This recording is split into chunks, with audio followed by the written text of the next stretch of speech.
Hello friends, welcome to our YouTube channel. In this video I'm going to tell you about how to fix heating problem in your Infinix smartphone. Before watching this video, if you have not subscribed to our YouTube channel, then subscribe to it and like our video. So let's start friends. First you have to open your settings, click on app management. Here it is app list, then click on three dots, show system. You have to click on this search bar and here you have to write system, then clear system cache like this and simply press back. Click on system intelligence. You have to similarly do the same process with this, clear cache this.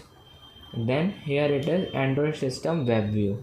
Then you have to clear the cache and press back. You have to write here Google like this and simply swipe down and here you will see Google Play services.